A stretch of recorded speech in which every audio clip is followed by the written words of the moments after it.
Good morning, good afternoon, and good evening. This is Pamela, and you are watching Pam Entertainment TV, where we review movies, television series, and incidents in pop culture just to see how those incidents affect our daily lives. Listen, now this is about to be a spoiler video.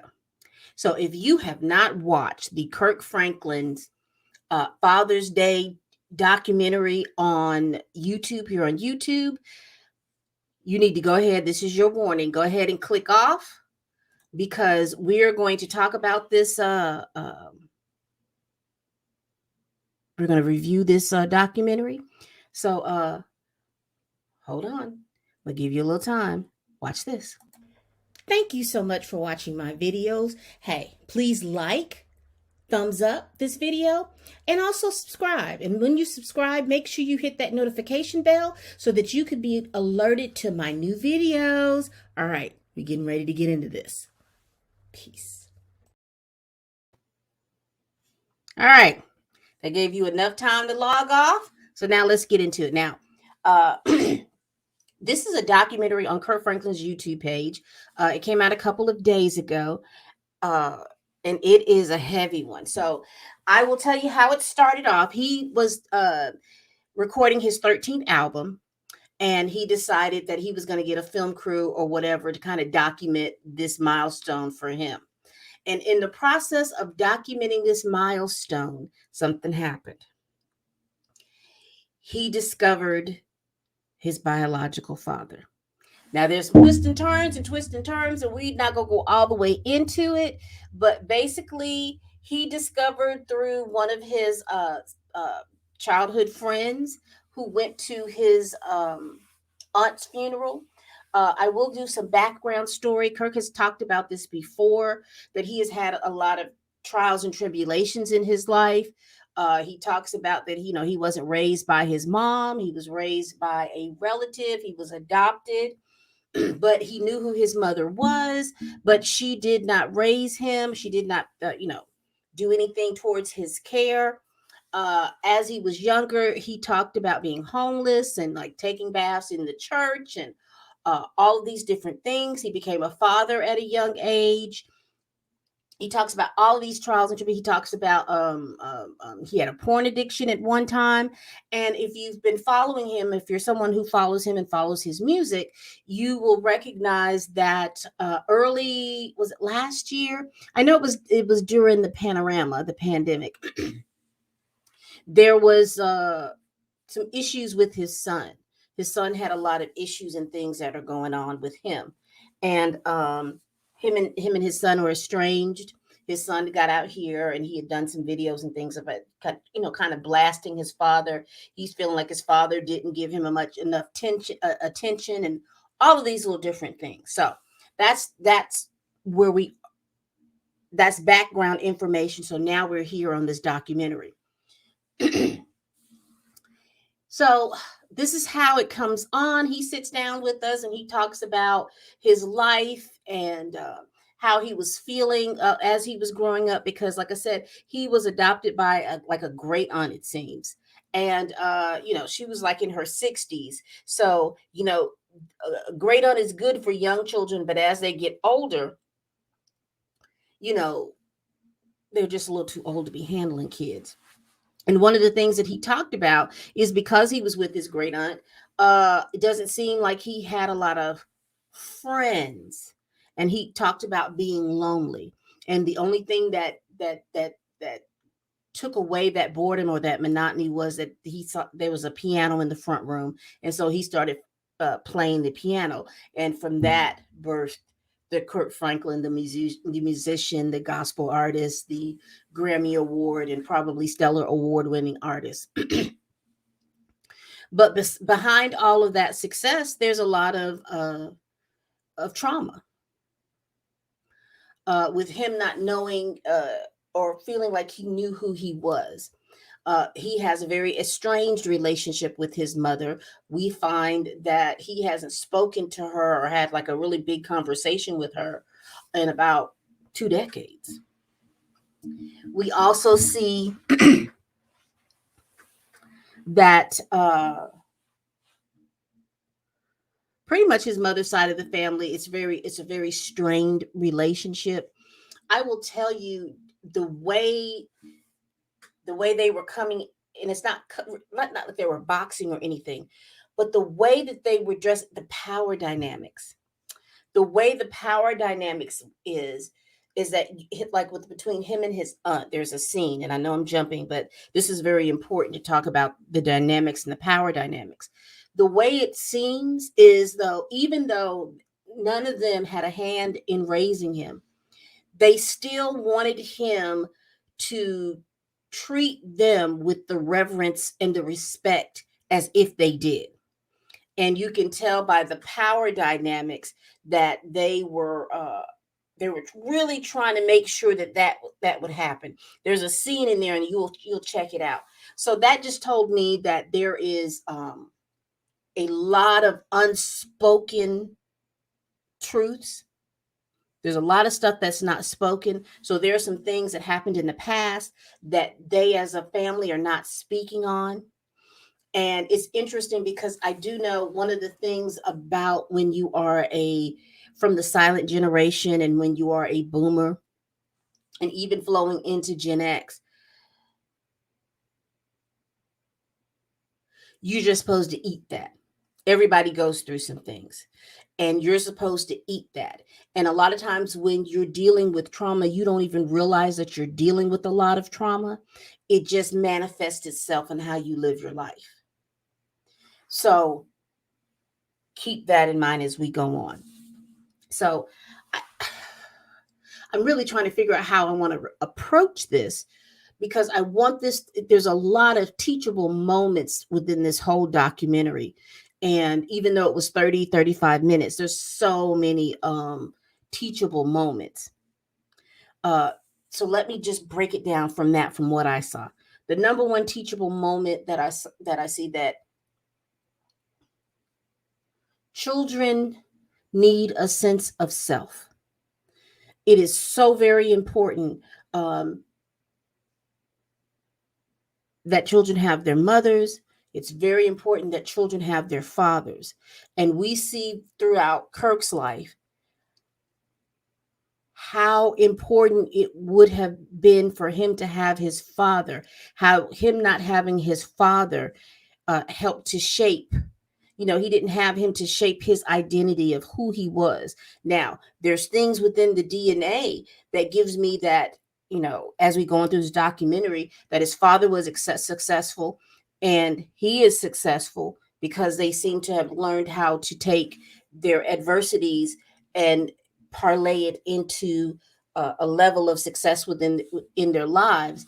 But it would have been great for Kirk to have had his father in his life. All people need to know who their folks are. You need to know who your folks are. I do understand that there are some women that want to protect their children from harm and trauma.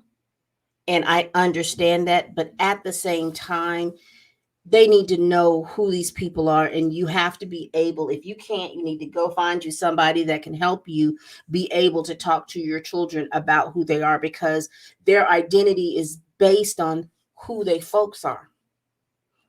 There are some things that are genetic that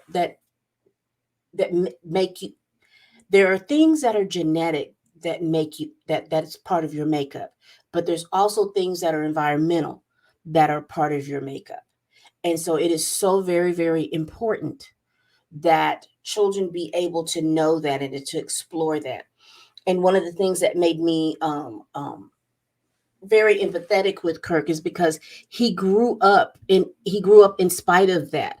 That doesn't mean that, oh, because he grew up in spite of that, he's okay. He's not. He'll tell you really quick. He's been going to counseling for so long. He thinks that he is his counselor's oldest client. I mean, it's with the longevity of going back and forth, but that's healthy. One of the things that I did like about that is that Kirk has great emotional intelligence to recognize that he has some issues, to recognize that he has some trauma, and he does the things to deal with it. I think music helps him soothe. I think that was his self-soothing coping mechanism, playing the piano and stuff like that. But he does recognize that his trauma has affected his life. It has affected how he interacts with people. It's affected his marriage because he talked about this porn addiction that he had. It affected how he parents his children, particularly his oldest child, and we'll get into that. So that was the one thing that making sure that children know who they are so they can have a sense of self. The second thing is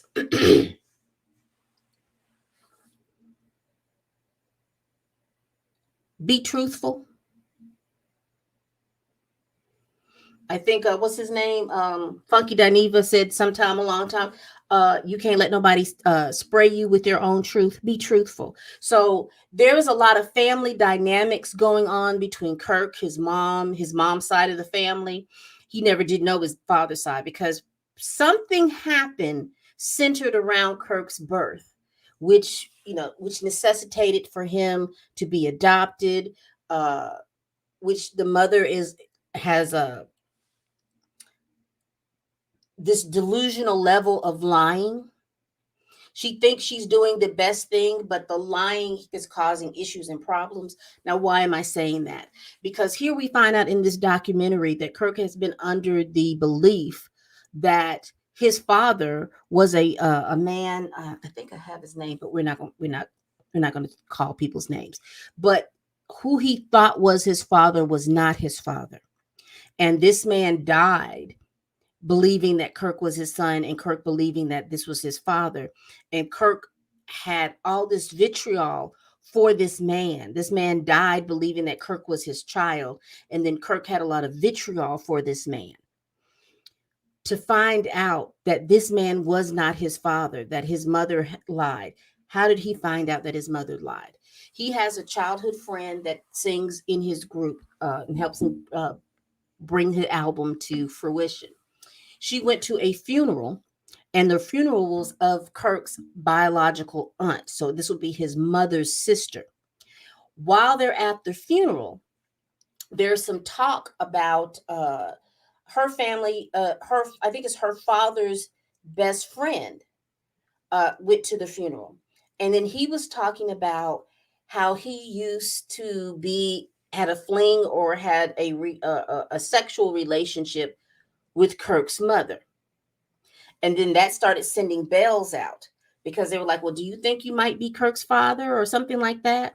And he was like, well, I know me and her, we had sex. I don't know nothing about no babies. I don't know about being a father.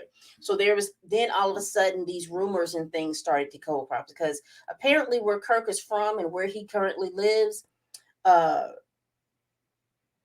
and the church they attend, people started getting the information and people started talking about stuff, and it gets back to his mother. And his mother leaves him a voicemail message, just basically, if you want to talk about the rumors, we can talk about the rumors, but basically I've already told you what you need to know. And basically that's that. So the man who is reported that could be Kirk's father, his name is Rick. And Rick is like, well, I don't know anything. And if he feels like he needs to know, he went and purchased a DNA test. He swabbed his cheeks. He had them get the kit to Kirk. And it was like, if he wanted to pursue it, that's it, because he needs to know. And whatever Kirk decides he wants to do, he can do it. Kirk swabs his cheek. He he takes it to his doctor's office. His doctor's office has it tested. Wham, bam, thank you, ma'am. He is 99.9999999% the father. Rick, you are the father. Remember Maury. Anyway. So we see Kirk having to spiral through these emotions because this is when he learns that his mother has lied to him, and apparently lying to him has been something that she has done. And let me continue. And so he's spiraling through these emotions now because now he realizes his mom is a liar. She has lied. Something that's very important to him, like this, she has lied and allowed for him to think that this man who is dead was his father. And for him to have a level of vitriol for a man that biologically wasn't his father, he spirals as he should have. I mean, because that's a whole lot to take.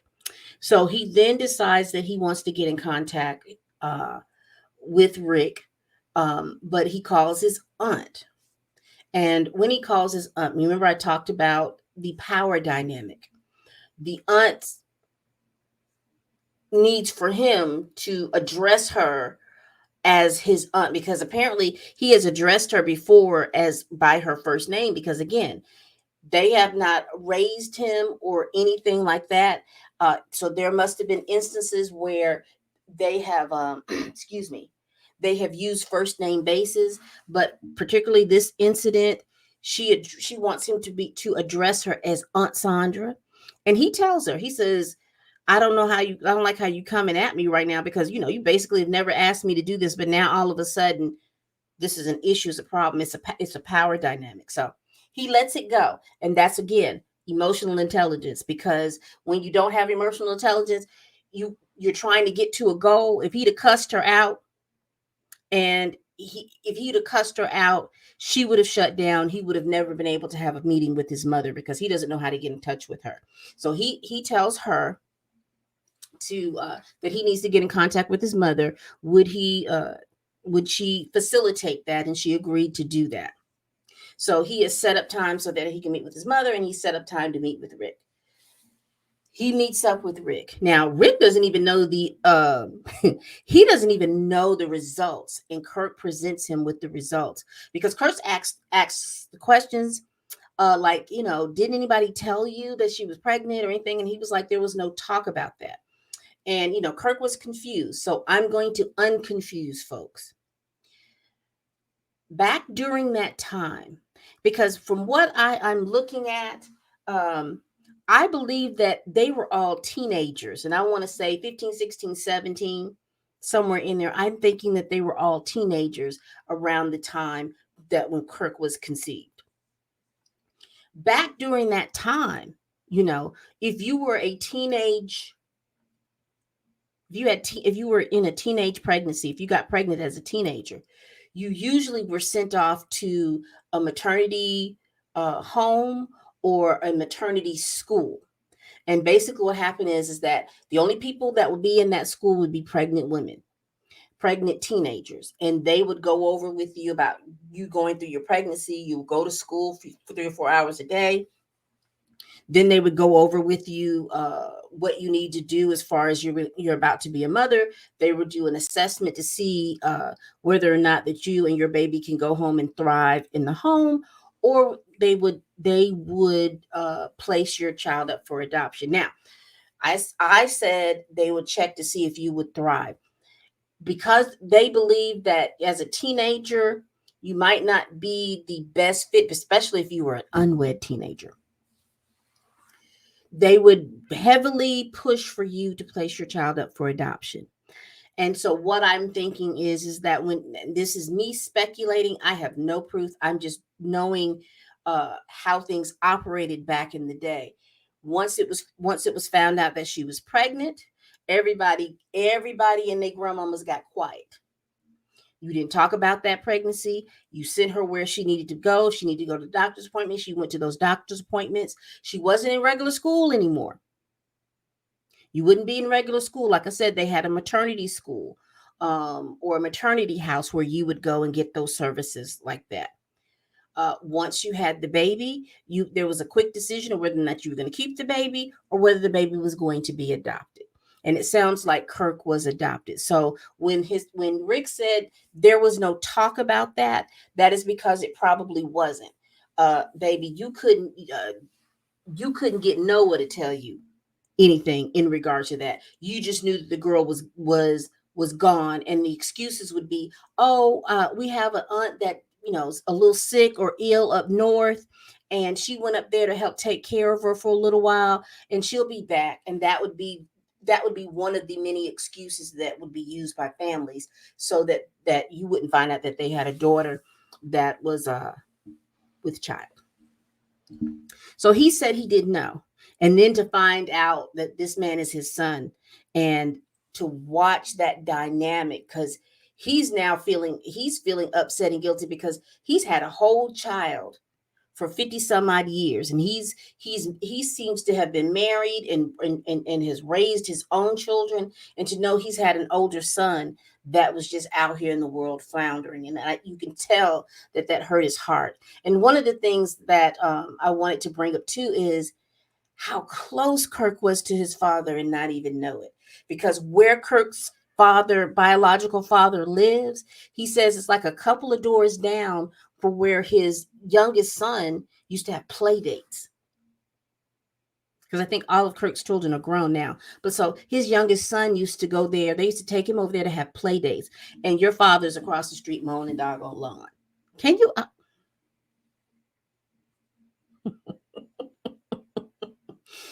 Woo, the secrets people can tell, the secrets that people can keep. So after he meets with his father, he hightails it down to wherever his mother was, and he met with both of them the same day, because he says that he wanted to see her initial reaction, not after the rumor mill has come up that, oh, he's met this man, and she can try to spin a rumor. I don't think she knew about the DNA test. So when he meets with his aunt and he meets with his mother, he asks her, he says that he has met with him and the DNA test shows that he's the biological father. And she goes back and forth. She is not giving that lie up. She has lied about this thing for so long. The truth seems like a lie to her. And when I tell you that she sat there with the straightest of face, and again, you remember I talked about the power dynamics, because both of them are sitting over there, the aunt, I think it's Sonia, and his mother, Deborah. And they're sitting over here with this power dynamic like, you are a child. Don't question me about this. I am telling you what I need for you to know as the truth. And then you need to just accept it. Stop talking about it and move on. You can feel that type of tension. And keep remembering, Kirk has very good emotional intelligence. Emotional intelligence doesn't mean that you're making all the right decisions. It's just that he has learned how to cycle through his emotions. And that's very healthy, to cycle through your emotions. But he sat there and he says, listen, the DNA test is not lying. She said, I don't know nothing about no DNA test. I don't know where you get this DNA test and how this DNA. So he was like, here's the emotional intelligence. Okay, you don't believe this DNA test? How about we do another one? Fine, we can do that. We can do a DNA test, because that DNA test that you have is not right. It's not the right DNA. I don't know what that is and how you acquired that. Good on Rick. He does another DNA test. They do a whole nother swab. They do the thing. They do it in front of everybody. A few days later, come back to the conference room. Everybody is sitting across the table. Rick looks like his wife, Deborah, her sister, and there was a couple other people in there. I think his wife was in there too, but I just remember this conference table. They're sitting around this conference table, and he presents the findings again. Now the aunt, because before the aunt was on the side of her sister. Well, if she says something's wrong with that DNA test, something's wrong with that DNA test. You take it the second time, you could look at her face and tell, like, okay, wait a minute, this two DNA tests are not going to be lying. But Deborah, Kirk's mom, child, she done told that lie for so long, the truth seems like a lie. I mean, and she was very resolute. So Rick told Kirk, he says, I'm here.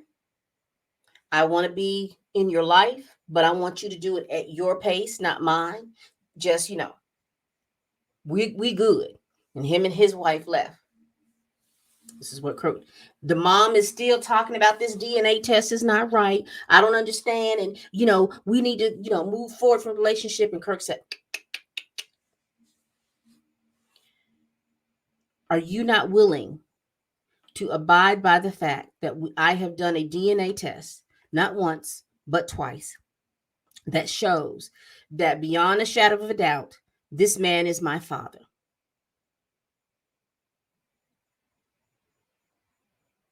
He is my father. And she's like, well, and he just basically, and this is the third thing lesson that we learn. When you no longer feel safe around someone, and he has not felt safe around her. And I don't think it's a physical thing, but it is an emotional and a spiritual.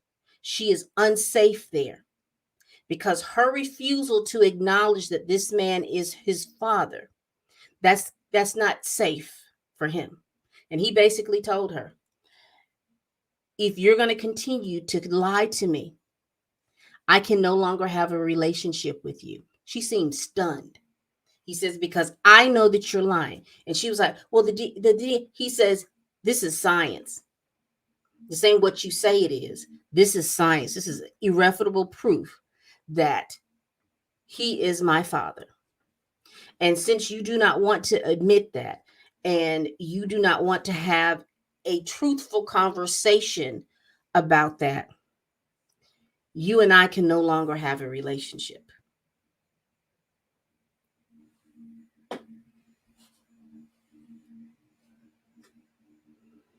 That's what you call boundaries, people. I know a lot of times people want you to respect their position, but if you make your position unsafe, then you don't get to have this position within my life or anyone's life. And kudos to Kirk for setting that boundary. So he has gone through all of this. So he has gained a father, but he's lost a mother.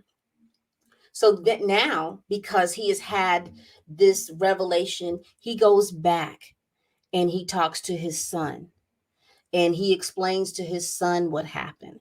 And y'all, somebody started cutting onions somewhere. Because when I tell you the waterworks happened, the waterworks happened. Because you can tell that there was a breakthrough. And it wasn't as a spoken one, but it was a physical touch one. And you can see uh, Kirk's son kind of revert down to like the little boy who wanted to be hugged by his father. And you saw Kirk soften. Now he has some sense of or he has the ability now to find out some sense of who he is. You saw him soften a little bit and to embrace his son and see that now a lot of that mess that his son was doing was a cry for attention. And now that he has the ability, again, Kirk has some very good emotional intelligence, and I'm hoping that sorry, I'm hoping that they have the ability to maybe go to counseling together. Uh, Kirk, Kirk continue his individual work. Kirk go to counseling with his father so they can come through how they're going to operate with the next stages of their life, and Kirk having counseling with his son so they can operate in the next things of their life so they can break this curse. They can break it. Everybody's going to start being able to communicate with their fathers and make that an important thing. I think whatever's going on with the mom, I don't think that that's going to be resolved until she decides to get whatever it is she needs. Um, if I was to speculate, and I know we don't like to do that, but I can center around that the mother has had some trauma. Um, I am speculating possibly of the sexual nature, and probably some physical abuse that she doesn't want to relive or and I'm not in no way saying that there was something untoward between her but I'm saying that during that time period, there is some trauma that was so devastating for her that she chooses to live in this delusion. I'm curious to know if she has more children besides Kirk and how she treats those children. Um, I'm quite sure that there is this, it's just this delusional uh, way that she is wanting to cope with what happened to her. When I saw that and looking this and juxtaposing this to Kirk, the person that made me I don't know if you all are familiar with Kenya Moore on Real Housewives of Atlanta. She has a sort of similar type dynamic, not the same, but a similar type dynamic with her mother. You know, her mother didn't even doesn't even acknowledge that she gave birth to Kenya.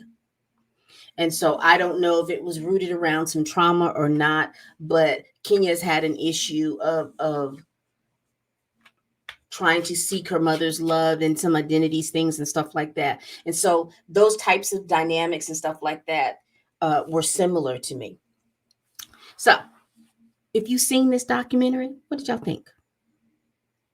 Did you learn some, or was there some things in this documentary to make you think, besides all the salaciousness of, ooh, were there any kind of lessons that you learned or anything that you had to start thinking about in regards to your life and how you live it and how you handle trauma or stress or anxiety or anything like that? If you haven't seen it, but you sat through this thing, you haven't seen it, go back and look at it. And let's chop it up down in the comments. Let me know what you think about that. It was, like I said, it there was all those points that I met. Those were the things that popped out at me. You can go watch it. You can probably glean more information. But again, let me know down in the comments. All right, people. We do this every week. Please tell your friend, tell a kin, tell your coworker, tell the heifer you can't stand that I'm over here making these videos, child. And as always, bye-bye.